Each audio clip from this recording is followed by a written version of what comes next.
On January 9th, 2007, Steve Jobs walked onto a stage in San Francisco and unveiled the iPhone.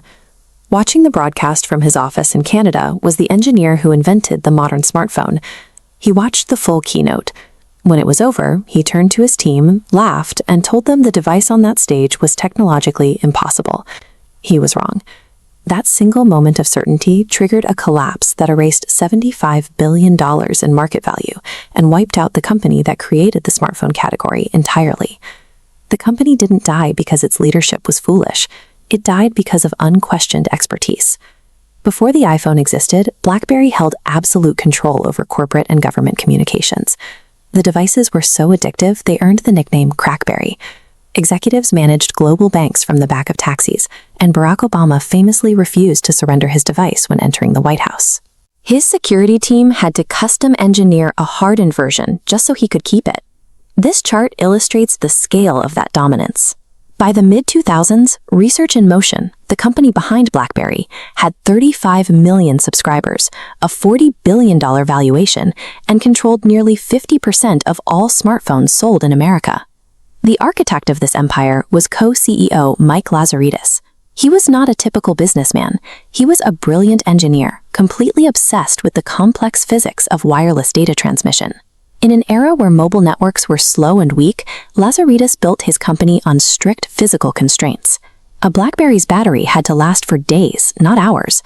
The software had to conserve bandwidth at all costs. BlackBerry ruled the industry precisely because Lazaridis maintained an unyielding adherence to those physical laws.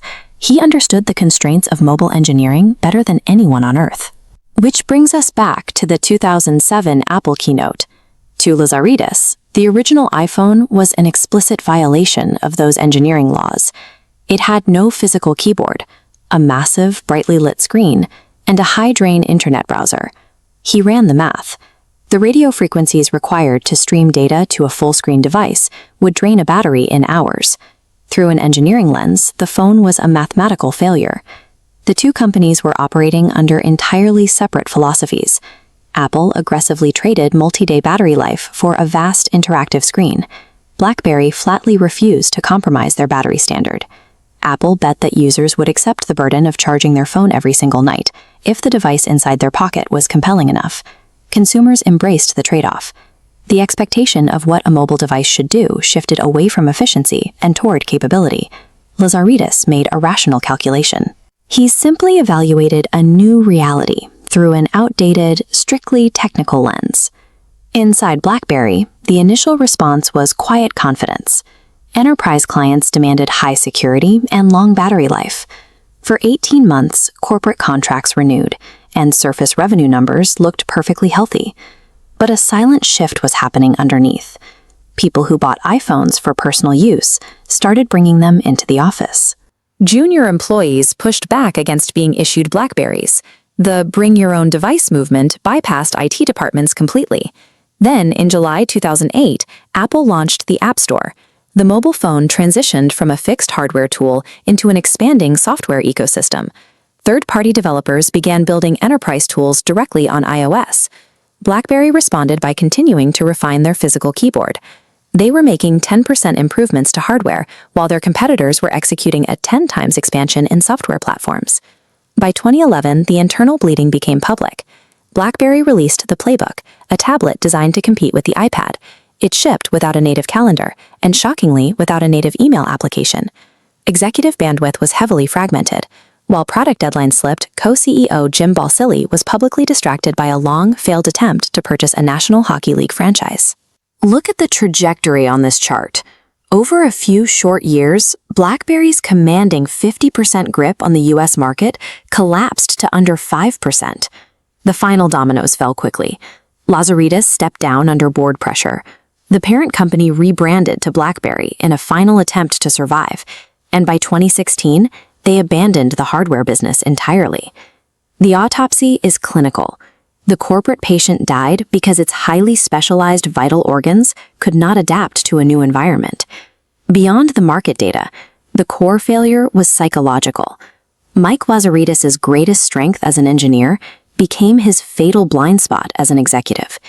This graph illustrates a concept called the innovator's dilemma. Dominant companies often ignore smaller, disruptive products because those early products seem technically inferior. Because the original iPhone had poor battery life and lacked enterprise security, BlackBerry's leadership dismissed it as a consumer toy.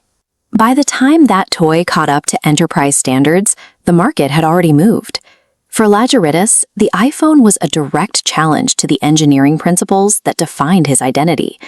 To acknowledge its success, he would have to admit that his master-level understanding of the industry was no longer relevant. He had to choose between the physical rules he had mastered and the irrational desires of the consumer market. When reality and the CEO's identity collide, reality usually loses. Today, BlackBerry survives as a fraction of its former self, operating purely as a cybersecurity and enterprise software firm. The physical phones are museum pieces. Mike Lazaridis left the company and returned to his true passion. He stepped away from consumer technology entirely, donating hundreds of millions of dollars to fund theoretical physics and quantum computing research. The lesson of BlackBerry is not a lack of vision. It is the realization that expertise is inextricably tied to the world exactly as it was when that expertise was built. BlackBerry's collapse suggests that the greatest risk to a leader isn't a lack of knowledge, it's the weight of a track record that makes them too certain to look at the world as it actually is.